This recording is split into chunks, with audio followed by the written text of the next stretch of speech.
How long have we been recording for? 1 minute and 12, 13, 14, 15 seconds. All right, we're live is what you're trying to tell me. Yes. Here's the thing, okay? What's the From thing? where I am right now, I cannot see the red light. You can't see the red light. Okay. The red light. So that's not your fault, though. So That's nothing to do with you. That's me. And my setup over here, right, and me trying to bring sexy back, right. you ain't got nothing to do with that. So do we need to get an on-air sign so we hit record, it just turns on behind me or something? I mean, We can put it. eventually. We can't put it behind me. JK's back there. Yeah, I can't put it behind, but like eventually, yes, it would just be kind of like unnecessary right now. I just need to be like, put my head on a swivel. You know what I mean? Because I'm on this side with the mic. Matter of fact, it's the mic. So I'm not even talking to the mic. Have you noticed that? Yes. I don't, and you don't say crap about it. Well, you do good sometimes, and then sometimes you veer over here. Where I gotta- can't hear you no more. I gotta put my notes. See, now my notes is like, I think it's time. It's time to get some better stands. you think it's time? Yeah. All right, well, let's. We need to get some better. We need to get the stands that can move these kind of away from the table some, Yeah. so we don't have to be like, up on the mic like that. Yeah. So we kind of sit back a little bit. I feel like we need to change like the whole process. We just need to be like on the couch potting Okay. and like shoot it like we're on the couch. Right. What do you guys think? You guys don't watch our YouTube videos Yeah, here, yeah. so it doesn't matter. Also, Steven Spielberg is coming for our head too, so there's that. So we're about not to have a podcast anymore You know what I haven't looked at to see? because the Steven Spielberg hates us. He hates us because he hates us. I haven't looked to see if the last video got any kind of hits on it. Wasn't that the last video? Well, one just dropped Saturday. The one before it was the one that had The Fablemans? Yeah. And Steven came for us. Yeah. Yeah, he got us. Christopher Nolan, I'm just saying, would allow it and not, be like, oh, copyright infringement. We're going to get canceled here soon, so I should probably shut up. Probably things we aren't supposed to talk about. Things we're not supposed to talk about, but Clyde has a big mouth, and the mic is in front of his mouth now. Yeah. So not to the side, so you're going to get all of this all of it's hot coming takes, out. okay? All of it's coming out. That's awesome. Dude, I rewatched Tenet last night. Okay, nice. I thoroughly love this movie. Speaking of Christopher Nolan, figure it out yet? No. Okay. You know what? It's one of those movies where like little by little you start piecing it more and more understanding. I got you. Because that first watch, you're literally like No clue. 2.5 hours in, and you're like, I don't know what's going on. Right. But it looks amazing. That's fair. And then you watch it again, you're like, okay, I kind of start to see what's happening, Still don't know what's going on. but like it just takes a while. Right. So probably by like the 100th watch, I'll know that John David Washington's character's name is the protagonist. Gotcha. I'll figure that out eventually. So Okay. yeah, Take man. some notes of that. Yeah. How was your weekend, brother? My weekend. It's Tuesday. We're recording on a Tuesday. Yeah, that's my fault. Doesn't feel right. It's on me. I mean, new year, new you, yeah, baby. yeah. I get it. It's Tuesdays. That's where I'm at. my workflow's moved from Mondays. Now it's Tuesdays. Yeah. The weekend practice, band practice, and then just adult stuff, Yeah, I got you. chores, grocery shopping, Bed Bath and paying Beyond. bills, Lowe's, Yeah, that stuff. all that stuff. Got it. Yeah. Go to Bed Bath. We didn't have Beyond. enough time. We didn't have enough time for Bed Bath Beyond. It's gonna be a good Sunday. Oh Yeah, man, good deal, great. brother. Good deal, man.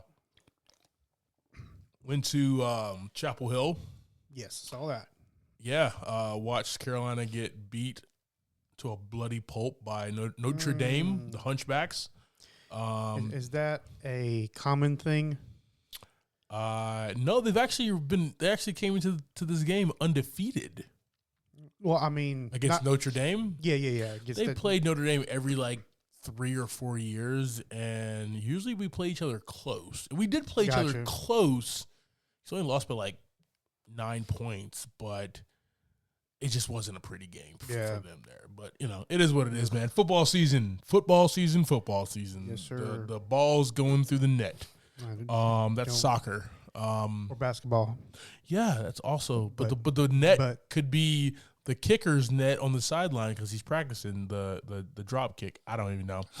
You guys know how much I watch football. Bro, shout outs to one of the best experiences I've had at a restaurant. Went to Beef and Bottle. Okay, where's that at? South Charlotte on Tryon. Okay. Me, the lady, 4 other couples, we all went to Beef and Bottle, and it was dope. Okay. This is the oldest steakhouse in the Carolinas. Oh, they wow. aged their steaks for 14 days. I don't know what that means. I was about to ask the same thing. I kind of they just set it out in like the sidewalk. Yeah. Yeah, I guess. I don't know. But I got a Nick's meat bucket. New girl. Classic show. Classic show. Speaking of that, tastes like meat tasted before we had electricity.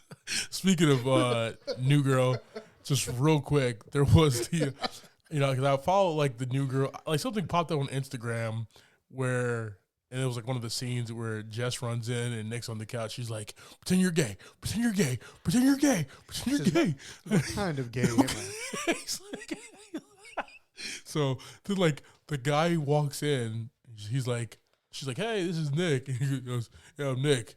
But my friends sometimes call me Gay Nick, right? It's so stupid. Oh, that was so awesome. Yeah, just fantastic, man. Fun show. But no, Beef and Bottle was dope. Good drinks, good wine. 24-ounce T-bone. Oh boy. Yeah, I had the meat sweats. Whew. It was bad. My wife listens to this. We'll be going there next weekend. Oh, I'm sorry. Because you're going to be out a pretty penny. It's fine. Because she doesn't listen. My wife doesn't either, so don't worry about it.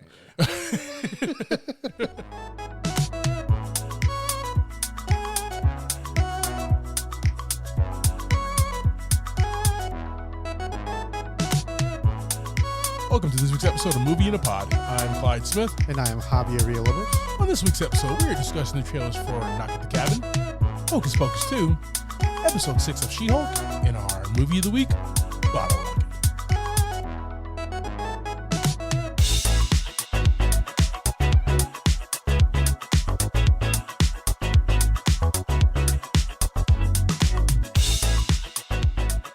All right, team, we're going to watch these 2 trailers coming at you. Hopefully no copyright infringement this week, guys. Right. Yeah. So, Knock at the Cabin. M. Night Shyamalama Ding Dong. All right, we got a horror mystery thriller here. While vacationing, a girl and her parents are taken hostage by armed strangers who demand that the family make a choice to avert the apocalypse. So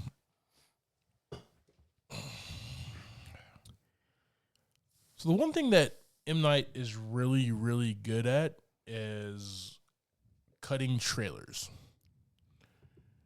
And it keeps you, engaged into what is going on, what is going to happen. I need to know what happens next. I just like in regular fashion with him, is there some sci-fi thriller? Is there there's going to be a twist? Oh yeah, 100%. You know what I mean? Who knows if it's supernatural? Who knows if it's science fiction? Who knows? But there's always something. It's always super weird. It's always super weird, and you don't really get it at first.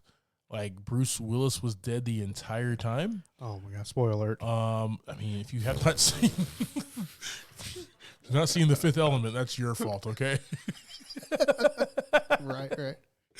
The Sixth Sense. I'm sorry, wrong movie there. Yeah, I'm just getting those mixed up. Luke Besson movie. I don't know, man. I mean, it looks intense, but like, You don't know what's going on. old kind of pissed me off. The trailer of the movie. The trailer was awesome. The movie pissed me off. Fair enough. I don't know if I'll be in the theater for this one, man. I don't. I just. Yeah. I mean, I didn't go see Old. I watched it at the house, and it was. It Yeah. was all right. Yeah. It pissed me off. You know, it's kind of. It wasn't as weird as I was gonna hope it was gonna. As I hoped it was gonna be. Yeah. The twist wasn't like a big deal. It didn't seem like. I feel like he's lost his kind of like his mojo for that kick. You know what I mean? Like, Right. So I don't know what's gonna happen here. Yeah. What are your guys' thoughts here? We'll put it on our socials. Knock at the Cabin, the new M. Night Shyamalama Ding Dong movie. Ding Dong. Yeah, let us know your thoughts. I'm not excited about it. Javi's probably going to watch it on the couch. Am I right? If I watch it, yes. If he watches it, he's going to watch it on the couch. Got my man Dave Bautista in there, so I'll probably check it out. Yeah. Make it happen. Yeah. Sign me up. I'm not even going to read the description. You know, is it Talk to me, brother. the way I'm looking at it, or the way the trailer played? It's gonna do more numbers than a Top Gun Maverick, okay? Yes. And it's dropping on Disney Plus. I don't know how it's gonna happen, but it's going to happen. But like for the trailer, it doesn't feel like a sequel. It feels like another movie, but the same people. Isn't that kind of how Top Gun Maverick was? No. Yeah, it was a sequel, but No. it didn't feel like a sequel. It was a story by itself. Well, this one. Well, no, it went back to the other movie, flashback to all that stuff. But this one trailer didn't really link this to the previous movie at all, other than The cat, Well, the ghoul at the end.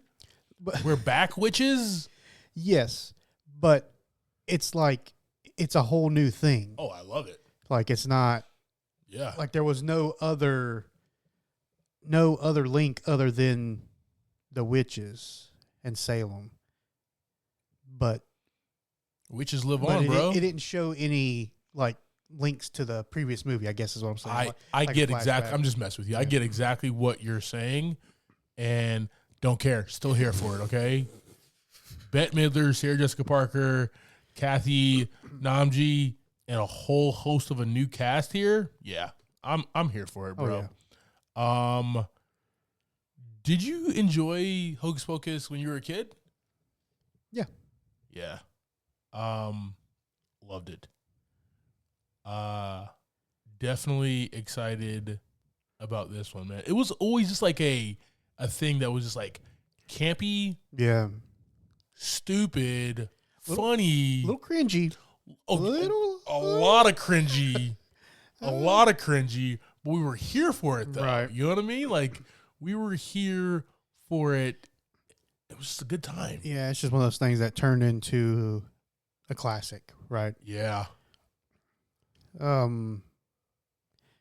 Yeah, I like the kind of use of the Roombas, Yeah. the flying Roombas. That was an interesting little touch to bring it into the time. And the other one had, I think, a Swiffer. Yeah. Let's go. 2022, baby. This is New Salem, yeah, bro. Yeah. Yeah, man, I'm down for it. Yeah, this one is going to be fun. Once again, it's probably going to be one of those where, like, there's going to be several laugh out loud moments, Yeah. but mainly it's just going to be like, this is, it's just, you're watching it for the nostalgia. You're watching it to see those Yeah. three witches back on screen there. I don't think there's ever been in cinematic history, because, like, you've done vampires and any and all type of vampires. There's been famous ones. There's been Dracula has done 1,000 times there, right? There's the Twilight stuff. So like vampires been done, werewolves have been done, basically anything and everything has been done, but like witches, other than like the witches, this is the essential like witch movie. Oh, did you ever like see The cinema. Craft? Yeah, those were teeny bopper witches though, man. They were still pretty terrible people. Oh yeah, 1,000% Those are the movies that I think when we talk about witch. But you got one that's a comedy of witches.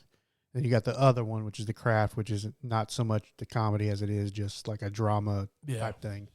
Those are the two movies that pop into my head. You talking about this or you talking about The Witches, or you talking about this as the comedy? Hocus Pocus has the comedy. Hocus Pocus has the comedy. Have you ever seen The Witches? I don't think so. We got to cover that over Halloween. Okay. Not the one that came out with, like the black kid that dropped with Anne Hathaway. The one that came out years ago in the 90s. In the 90s there, so. Yeah, I don't believe I've, if I have, I do not 1990, The Witches. I was a little baby. With, I was a little tiny baby. With Angelica Huston, who played the lady, the mommy from Addams Family, Morticia Addams. So this was The Witches in 1990. Yeah. Such a good flick. Solid. Witches in 1990. But like HBO Max had a drop with Anne Hathaway, and Chris Rock was the voice of the kid. It was pretty good, but not as good as the original. Original was just like. I'm actually may have caught this with Christina at some point. Nice. But I'd have to. But I remember which one you're talking about with Anne Hathaway. Yes. I definitely saw that one. Oh yeah. As soon as it dropped, I was like, yeah, Anne Hathaway, she's the greatest actress of all time. Yeah, this one I'm not sure. I'm not sure if I've seen this one or not. Okay, we got to add it to the list, Let's bro. do it. All right, guys. Hocus Pocus 2. Are you excited for it? Is this your favorite witch movie? Is there any others that you really enjoy? Any that we haven't even talked about? Let us know in the comments, guys. Definitely.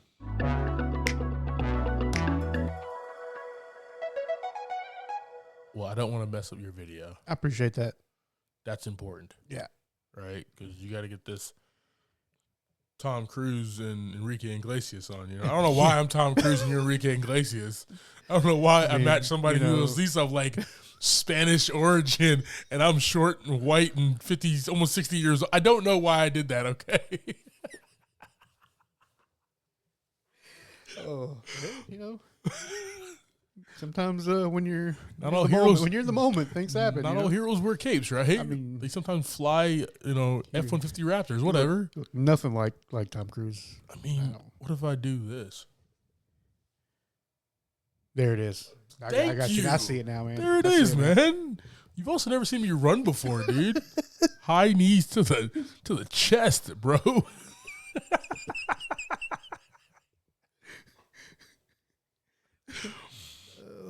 All right, man. Episode 6, we go to a wedding.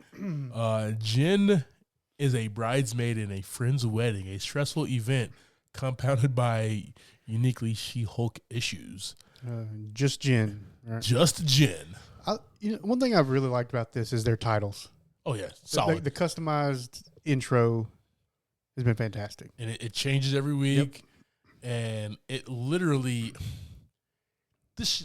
obviously, we're not 30-something-year-old women, but these episodes are so relatable for what she's going through. Right. Because we've been there adjacent, you know what I mean? Like, with so many different people that we know and love and respect, we've been there adjacent, and it's like, oh, you don't really get a +1, or you got to walk down the aisle with this person, or, you know what, you're super gorgeous and super popular. Like, this is my day. Like, you calm the F out, please? Yeah. Like, that's exactly, I've seen these conversations happen, man.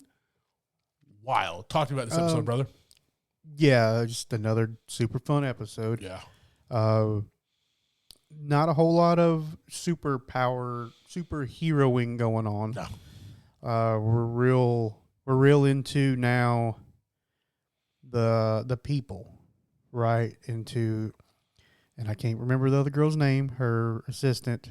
Cannot remember her name, but she's working with the other lawyer now. Nikki, there you go. We get to see a lot of her this episode. her and Mallory, they work together. Yeah. That was actually a good storyline. Yeah, it was pretty awesome. It was pretty freaking hilarious. And I really enjoyed how it came together, right? Like, where Mallory's telling her, don't tell Jen, and then it cuts the next scene, she's leaving her voicemail about the whole situation. Yeah, I was told not to tell you, but doing it anyway. Yeah. Which is like prototypical, like best friend, good friend. You know what I mean? Yeah, it's just like, oh yeah, I'm not gonna tell you. Yeah, this would be our little secret there. So, girl, okay, this is what this bee said at the job today about you. So, you're on point today with looking like Tom Cruise and talking like Nikki Ramos, Nikki's friend or Jen's friend Nikki. No, man. So this was cool, man. The wedding was, we didn't see the wedding. We saw like the reception. We saw everything leading up to it. I do like Jen was like, "Yo, I'm gonna She-Hulk and like I'm gonna have a moment because I haven't really had a moment and like looked good and comfortable in my own skin." She was ready to party, man. Yeah. I'm really liking. It's building her origin still, but it's doing it in a very fun way. It's not really long drawn out on one specific situation. Yeah. We're just looking at, okay, she's a superhero, but she's still Jen. And she's still got to deal with Jen, but she's also got to deal with She-Hulk. So now we're really seeing both sides start to collide. And let's love the fact that she even says, like, yeah, probably not the most opportune time for me to attend the wedding, but we're going to do it anyway, right? Like, this is real life. This is what happens. Yeah, they always happen at the worst possible time. Exactly. Darren and Jen, if you're listening to this, April 1st, your wedding, Mexicano, super excited, okay? 64-ounce tomahawk steak with some tequila. It's going down. So that is an opportune time. So that does not mean about you, but there's a lot of other weddings I've been to. Yeah, we won't discuss those people, but we're excited about y'all's. Me and JP are getting tequila lit, if you know what I mean. Oh, boy. All right, dude. Favorite moment from this episode, brother? Talk to me. I believe it's going to be when Nikki is sitting on the table talking to all the ladies. Yeah. And working out their deals and finally kind of getting to shine. Yeah. Right. She's been doing a lot behind the scenes, but this was an episode where we got to see her for her. That was my favorite scene. And I love that because, when Jen started at this firm, it was like, can I pick my paralegal? And they're like, I don't give a damn who your paralegal is, right? Right? So, like, you think she's kind of going to be like that Robin sidekick, which, like, doesn't do much, though, right? Right. And now you're kind of seeing her start to flourish a little bit, and I love that for this character, right? You're fleshing all these characters out. And she's very descriptive and talked about wanting to be more here, right? Yeah. She's like, oh, I get to hang out with Mallory, get to see what's going on over there. So, yeah, she's been slowly building up to this episode. Definitely. What about you, man? We got a taste, we got a glimpse of Jen versus Tatiana. Yeah. But I like they actually duked it out. Yeah. It was really, really cool. But I like that she's still trying to like figure her powers out as well. So she's like, I got sucker punch. Popped her little shoes. It was super cute, right? Like she popped her little shoes off. She's like, wait, let me just get undrunk. I gotta figure this out. I forgot how to do it. Nah, man, this is cool. And then we get that little spoiler at the like cliffhanger at the end where like, the guys who tried to stab her when she was, I think dude that she was hanging out with is somebody not good. At the wedding. Gotcha. He's way too nice. Way too nice. We aren't like that. We are not. We're the worst sex on the planet. literally the worst, right? Right, There's right, only, right. just, I mean, there's multiple. We're not going to talk Yeah, about that's that, a whole. though. Yeah, we But can't do that. at a male and female, we're the worst. Yeah. Okay. So I feel like he's up to no good, but I'm thinking that's like syringe point 2, like Yeah. 2.0 or whatever to like pierce her skin, Right. or just use this guy to make her be like human and then pierce the skin or whatever. Yeah, because that's something we talked about, like not being another personality like Hulk. Yeah, Like Hulk can take control even if Bruce is dead. exactly. What happens with She-Hulk since there's not another personality? We've seen it off screen, and talked about it in the events of Avengers. We've also seen it on screen in Ragnarok when he jumps off the ship. Yeah. It just thunk. Yeah. So good. So good. Oh my god! That was a good, Can we that's just a good movie. can we just redo that movie on the Yeah. pod? It's so good. All right, guys, are you still watching She-Hulk? Are you still excited about this? What are your favorite moments of this episode, this season? Would you want to see a season 2 of She-Hulk? Guys, talk to us.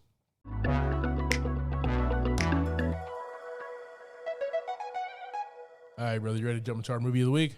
One question. Yeah. Did you see Tom Hardy winning Brazilian Jiu-Jitsu competitions? Okay. This is a hot take. All right, you ready? And I think it's great. I think it's the whole thing's like funny, but also good for him. I'm gonna pull up his. I'm gonna pull this up. Man. Let me pull this up real quick because I got a bone to pick with Tom Hardy. Actually, it's mostly wanted to talk about that video I sent you too. That was fantastic. You're the one who sent me that. Yeah. Okay, that's the bone I want to pick. All right, dude.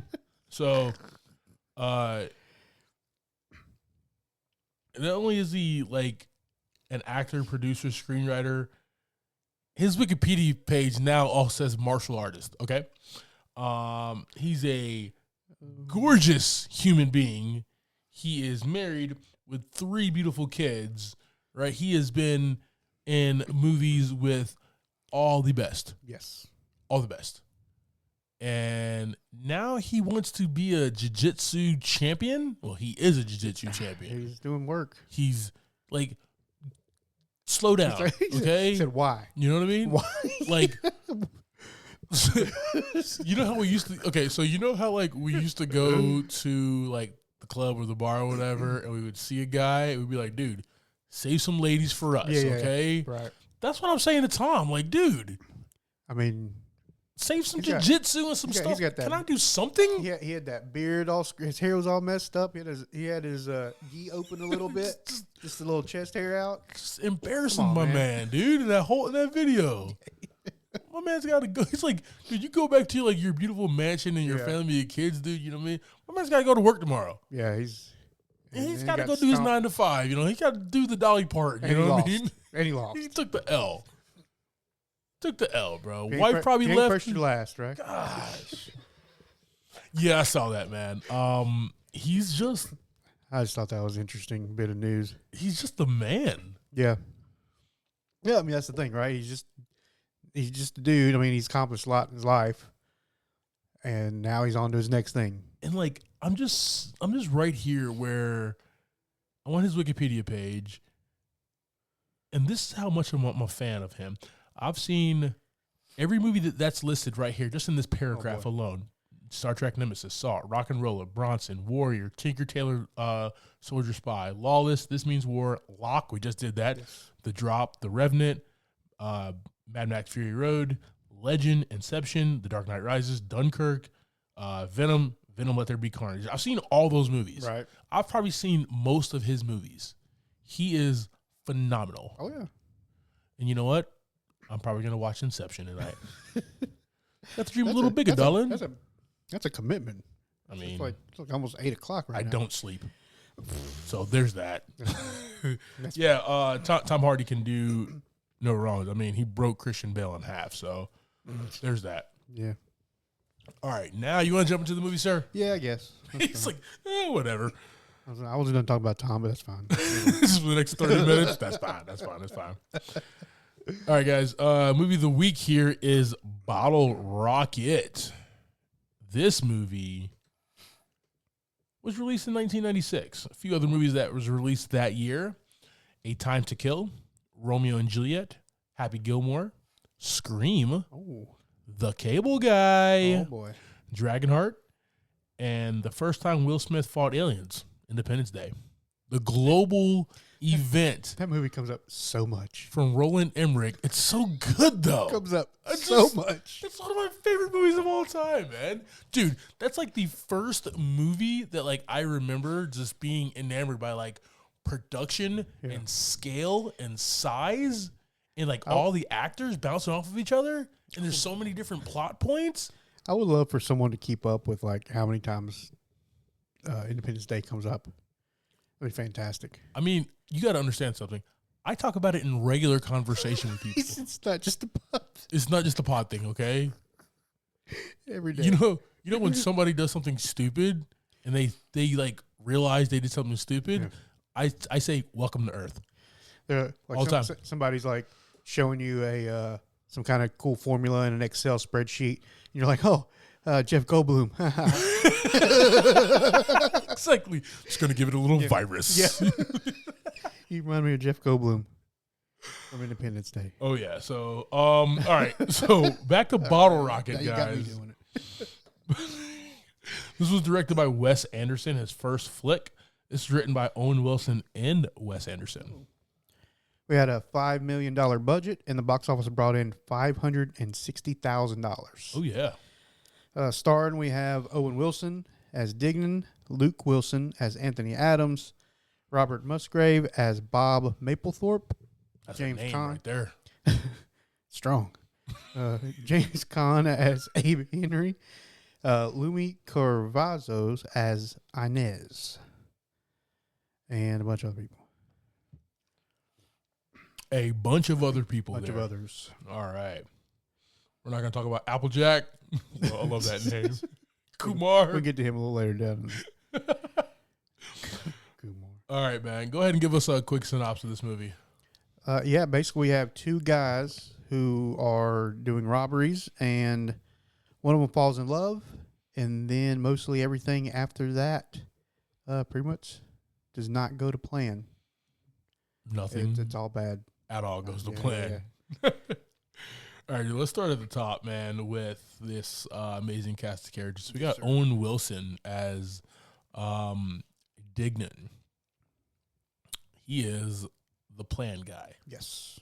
He's mastermind. He's the mastermind. He's the one that, and these kids, they're like young. They're like in their 20s, you know what I mean? And he says, we need to just go ahead and do a few heists, and we need to go on the lam. We'll just be rich. Yes. But there's no plan after that. Yeah. It's just There's no end game. it's just these robberies and then go on the run. Yeah. There's absolutely no end game. There's no, like, hey, let's end up here in Tahiti or somewhere. It's just, let's do this here. And I get it. So this is a product of its time. It's West Texas. It's the 90s. Yeah. There's not much going on for a lot of people. So he turned to a life of crime. And I love how, like, he makes this big deal like they're, like, everybody's out looking for him, and, like, nobody really cares about it. Nobody's looking for Nobody's him looking for him at all. the entire time, dude.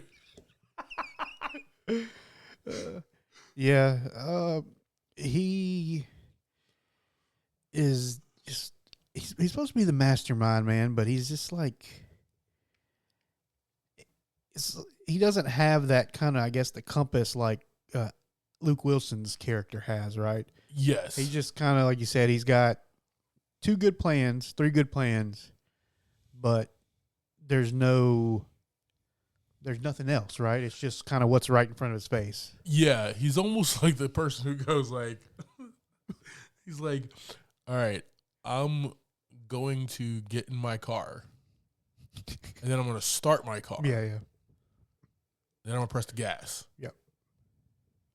I got nothing after that, guys. Yeah. Right, I got nothing. Forgot to put it in drive. Just, Going nowhere. just exactly. You know, he missed the step. I did love, like, when he picks Luke Wilson's character, Anthony up from the mental hospital that he was broke out in. Yeah. They were on the bus going back. He was basically showing them like all the plans and everything. It was just a composition notebook with all these different plans.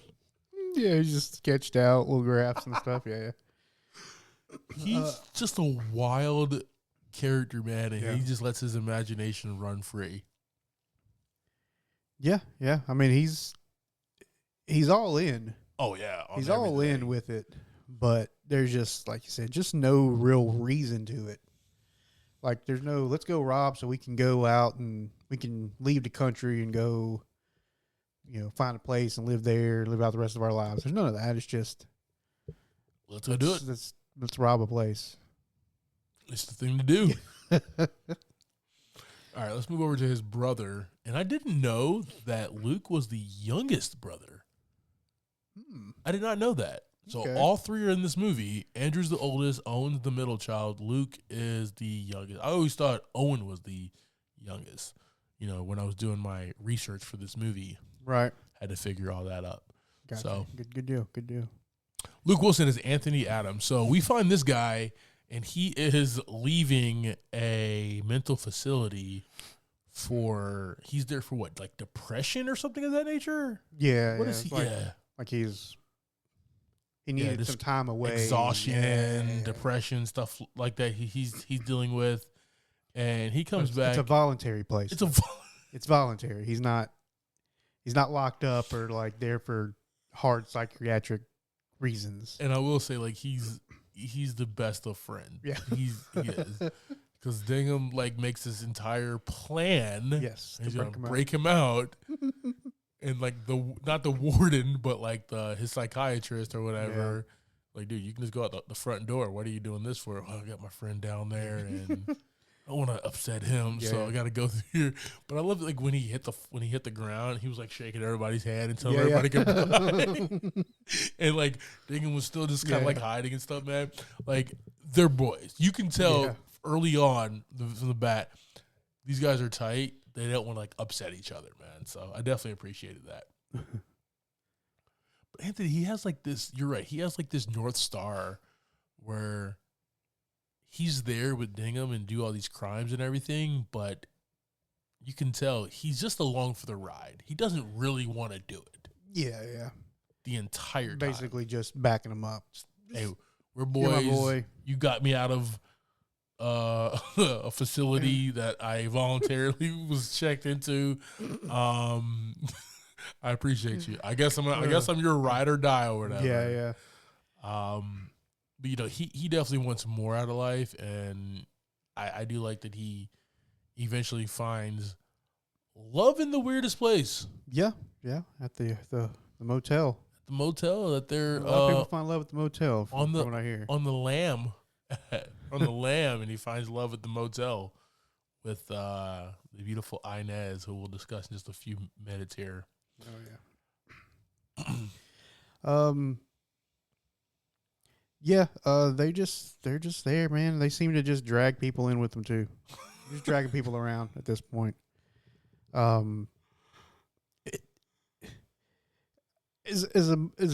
a whole here, with these two guys, it's just none of it makes sense. No, none of it makes sense at all. It's just I guess it's just their mind's just random. It's chaos. I think you got to put it in perspective of this, right? We were two young 20-year-old kids as well. Right. We were kids at the time, right? And we'd go out and we wouldn't hold up a bookstore like these guys did. A but bookstore. A bookstore. We get some bookmarks. Do you have any bags any bigger than this? We never did that. But you go through a time in life where you're out of the care of your parents. Yeah, just trying to figure it out. And instead of kind of buckling down and getting a job and just being a reasonable adult, these guys just decided they're going to rob, have money, and then go out on the lam instead. So that's Well, they rob Anthony's house, don't they? That was they did that was the test to see like how fast they can do it. That's right. Right? Right. and Anthony goes, like, you still like the earrings from my mom, whatever? Yeah. And Dingham returns them. Yeah. But it's like that was the entire test, man. Yeah. And you can tell like right there, like they're boys, but there's a little tension, and Anthony just kind of lets things go. Right.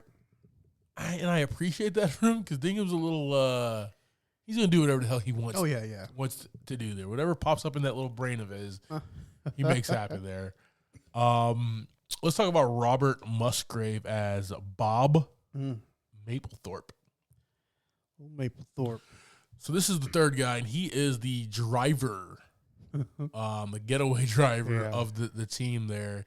He's the getaway driver. Why? He's the only one they know who has a car. Yeah. I mean, hey. I mean, you got supply and demand, right? Supply and demand. They need a car. He's got one. He's a driver. All right, we're gonna do a heist, guys. Yeah. I'm not going in. No, not at all. I'll have the car running for you though. Hop in. His character was interesting, man, because he for damn sure didn't want to be on the land with them at all. Yeah. From the get go. and this character, I felt like had the most story arc in the whole movie. Yeah. Oh yeah. He grew the most out of everybody. Oh no. You do try to see growth in the 90 minutes in this movie with people, and you see it a little bit with Anthony. You don't see it with Dingham at all. Well, you see it at the end with Dingham, but like with Robert, who gets the least screen time out of the three, he has like the most arc. Yeah. Because every time we get back to him and his story, something progresses. Yeah. He has a shitty relationship with his brother. His brother's almost about to do time for the weed plant that they find in the back of the house. Yeah.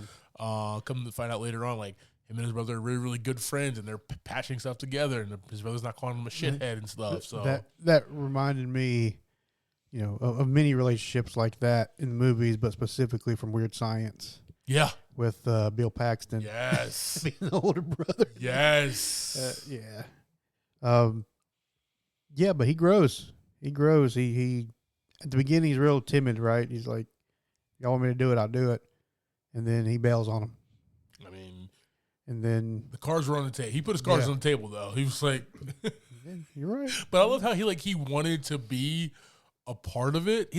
He was timid, wanted to be a part of it because he wanted to be one of the guys. You know what I mean? Yeah. And he was just like, I don't want to do this anymore. So I'm just gonna go. Yeah. And I love Wes Anderson. We'll talk about Wes Anderson and like the look and feel of this movie and everything in a little bit. But like that's when you start to see like his style, where like you don't see it, you just see like the keys being picked up and moves and everything. It's just beautifully shot, man. Even back in '96 there. So 96. All right, we rest in peace. We have James Caan as Abe Henry. Talk to me, brother. Yeah, we don't get him. We hear about him through the whole movie. Throughout the whole movie, but we don't really get to meet him till the end. He's kind of he comes off with the father figure vibe, right? Even though I love the way they introduce him with when they're trying to get into the warehouse. He's just dumping the water. But it was so funny. It was dry. It was like a real dry thing. Because he's like, I already tried the door. I can't get in. He's like, try it again. So he tries the door. He puts more water on him. He's just like, and no Wilson's like, he put more water. That's all he wanted to do. It was good, man. Such a dry, humorous scene. Yeah, I mean, he's, like I said, kind of a big brother, father figure thing, and he helps Bob grow. Yeah. Right towards the end. That's another part of the arc there. But he's just a dirty, grimy guy. Oh, yeah. Like, he is who Dingham looks up to. Yeah. Wants to be like. He owns a lawn care business, right? It's a front, though. I can't remember what it's called. Oh, no. I forgot. I forgot what the name of it was. What the name of it was as well. But yeah, it's definitely a front. the entire time. So I I did like his character, man, and like why they put that like jiu-jitsu like karate scene when they came back to like see him and everything. It just put like more like, what does this dude spend his money on? He's getting like a private karate lessons in his warehouse. Like, why? West Texas in the 90s was weird, bro. Yeah, it was real weird. Dude was just hanging out in his underwear. Doing what he's got to do, brother. Yeah, I don't remember what the name of the thing was off the top of my head now. I can't even find it in here. No worries there. It's all good. But yeah, he's ends up just being a dirty dude all the way around. Yeah, because he robs Bob at the end. So good. So good. God. Oh man. Just robs Bob at the end, like helps him out, like is there for him, like faces up to like his brother for him and everything, and then just robs him at the end. just a wild turn. Oh man. All right. Lumi Cavazos Inez. That's her name in the movie. That's fine. This is the love interest to Anthony Adams' character. They hit it off pretty fast. Oh, yeah. I know we have a 90-minute movie here, so it's really tight, but yeah, they fall in love really, really fast. And I love it when he's just kind of making cocktails in the bathroom or whatever, and then nigga walks in and he just sees like all the workers of the motel just in the room. He's like, what the hell's going on, right? Anthony comes out of the bathroom with like cocktails. He's about to pour them up for everybody. He's like, hey, I thought y'all were going to get haircuts. Oh my gosh, dude. But this is the love interest, and this what kind of gives him more motivation to not want to do these crimes and be out on the lam anymore because he's fell in love. Yeah. It's always the girl that makes you change. And she doesn't speak English. Yes, at first she does not speak English. And she learned English very quickly. So here's the thing. I don't know how much time lapsed between when he left her to that phone call. But she learned English pretty damn quick. She spoke very well. Fluent. Okay. She had Duolingo and Rosetta Stone, bro. Oh no. She definitely was on it. I mean, she played her part well. I mean, she was there. They didn't really veer from like the motel other than going out to a bar a couple of times, right? Yeah. When Anthony showed his insecurities, yeah. Yeah, and she doesn't speak English for most of the movie, and they're going on dates. And I guess it's just that. I guess that's where you see just the love. Is the language of the love is what's keeping them there? Because he tries to talk to her, and she's just like, yeah, hey, yeah. It's very interesting. The one thing about Wes Anderson movies, including this one, is that there is a strangeness to them all. Yeah. Where like you're in scenarios and you're watching things happen and you're like, you know, like when like we think a dog doesn't understand, so they kind of turn their head. You're kind of doing that in a Wes Anderson movie, and that's like, especially when they're at the bar and the dude walks away and they're just talking, and I'm just like, but you keep on talking, bro, and you're having like a full on conversation, but like she has no clue what you're saying. Right? It's like a lot of exposition. That's what I was like, that's how I was doing. I was sitting there, I was like, what is going on right now? Yeah. Yeah, he just talks to himself, basically.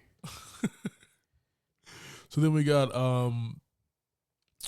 that, you know, it all culminates into them wanting to Diggum coming up with trying to figure out how to do that last heist, right?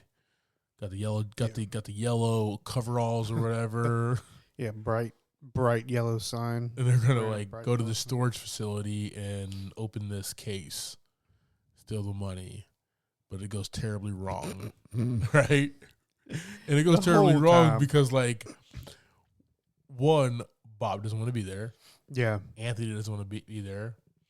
Two other guys, Applejack and Kumar, don't know what the hell they're doing. I love that. He said, I don't know what's going on. And no, Wilson, that's Kumar, right? Yeah. He's like, you didn't know what you were doing the whole time. You never knew what you were doing.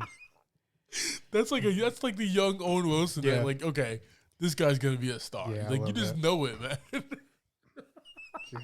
Because, like, he's yelling at him, but he's yelling at him like so soft. I'm like, dude, you just come on, man. Like, come on, dude. Like, Yeah, we that's just, Owen Wilson. Yeah. That's we it. just know and love today, man. Yep. Yeah, he's definitely one of the best there. All right, man. So let's talk about just the sets there. The music didn't really sprawl us that much here. Agreed. But we got like 90s vibe West Texas, so a lot of sand. You really are at the Bob's house. You really are at the motel. And then the big, I would say the big thing at the storage facility and them kind of going through that at the end, man. Those are the three biggest set pieces in the movie. In the look and feel, you get a really early Wes Anderson flick, and you start seeing like his greatness and what he does from the get-go. Wes Anderson is, even in the movie poster, like everything is in frame, everything is like centered, there's angled perfectly, and that's just his style there. When you see Anthony like open up that window in the beginning, it's just perfect framing, right? That's just his style. And then you see like when they're on the bus and we talk about the little composition notebook and they're kind of going through the plans there and just the camera is over zoom in. I love that. Yeah, man. That's that's definitely like his style. He does that very well, man. And the way the keys were taken and everything. I just like Wes Anderson.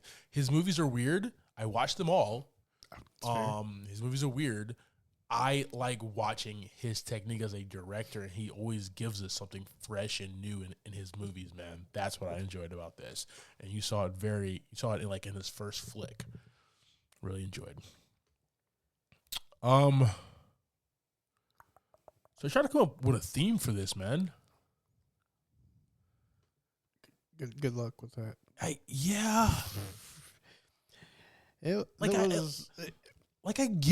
get what Wes Anderson and Owen Wilson was trying to do. Yeah. Okay, like in writing this, I get that.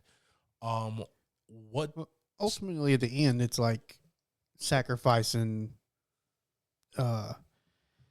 Dignan sacrificing himself to kind of get everybody else away. Yes. Right. That's his arc.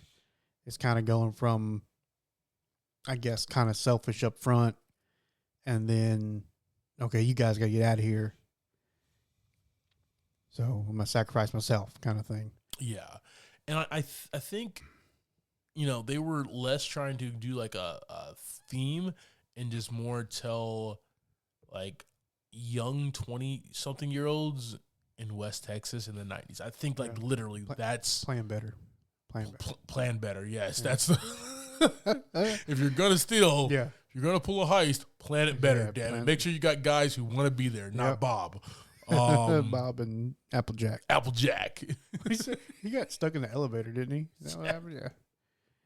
Yeah. But I don't think there was a theme. They were just trying to tell a story, and they successfully did, about lost 20-something-year-olds who don't really have a North Star, right, trying to figure it out, and what's next on their agenda. I think like that's the story that they were trying to tell, and we definitely got it here. And it brought us like the beautiful acting of who we love today, man, and Owen Wilson and Luke Wilson. Like, love these guys. So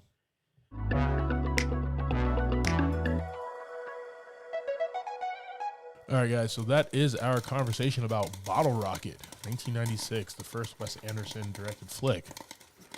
What are your thoughts and ratings about this, brother? Let's get $3 buckets of popcorn from me, sir. Okay. These two Wilsons are funny. Yeah. They're funny. And that's really what carried the movie, I felt like, is the cast. All the way down to Applejack. Yeah. Well, you talk about the movie was very chaotic. Like, but I guess that's the It's a really good word for it. Yeah. That's the mindset of these two people, right? Yeah. It's just trying to figure it out. Don't really know what they want to do. But I'm just trying to. It's a damn good word for it. I was actually. really trying to figure out where they spent $5 million at. When I was done with the movie, that's probably all James Caan's salary. We always do this. Yeah. No, but seriously, I was sitting there. Yeah. I mean, in '96, $5 million still isn't it's not a big budget, but where do you spend it in this kind of movie? Like, I just didn't see that part of it. You know what I'm saying? Other than the cast, but even then, it was, Owen and Luke weren't humongous at this point, right? This was like their first. Yeah, they were just getting rolling, really. I want to see what the budget was for Independence Day. Well, no, just by scale. By scale, I can't help it. Okay, came out the same year. Damn it. Okay, so Bottle Rocket was $5 million. Yes. Okay. Independence Day, $75 million. So just look at that like $70 million difference. Oh, right. Yeah, I mean they had aliens, and I have stuff. no clue where the hell that that $5 million. Like, what the hell did you? It was all James Caan. Yeah, literally is what that was. You're right. I mean, you gotta. I just don't see it. I mean, that was kind of the one thing that negative that came out towards the end was like, where did all this money go? But like I said, the Owens and the cast. I mean, it does have that Alfa Romeo Spider there. I mean, you're not wrong. Not wrong. It's dilapidated and functional, but it's still an Alfa Romeo Spider. Yeah, so $3 popcorn for me on this one. What about you, homie? Yeah, I'm right there with you, man. I'll give it 3.5 buckets of popcorn. I like it does kind of give you this like grit. Even watching it now, I didn't watch it then. This was my first watch. But you kind of get that grittiness from the 90s that I really like. Yeah. There's no super gloss.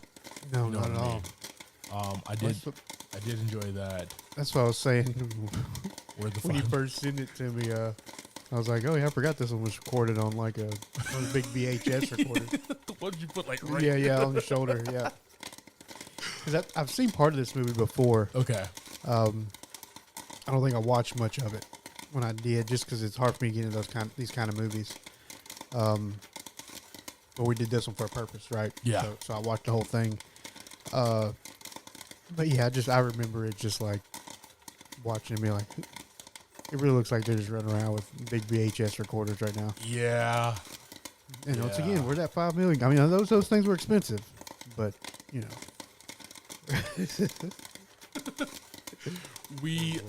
So this is, I guess, 3.5 buckets, man. I do like the Wilson brothers, Yes. how they kind of go back and forth with each other.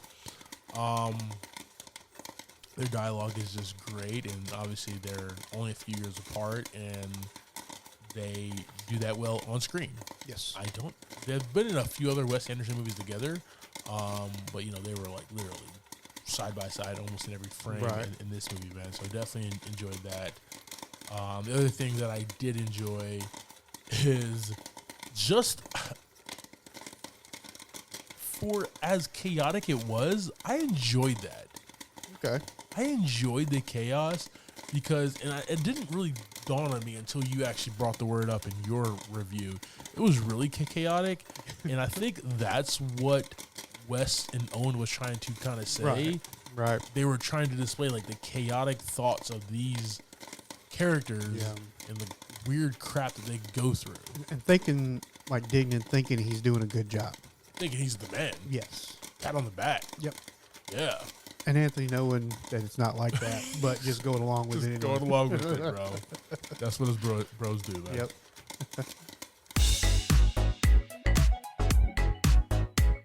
All right, team. Thank you for subscribing to this week's episode, talking through Bottle Rocket. Next week, we will be discussing the 2020 Jessica Chastain action thriller, Ava. And that's streaming on Netflix. I am Clyde Smith. You can find me on Twitter and Instagram as I am Clyde D. Smith. I'm Javier Villalobos. You can find me on Twitter and Instagram at Mr. J8200. Thanks, guys. Appreciate it.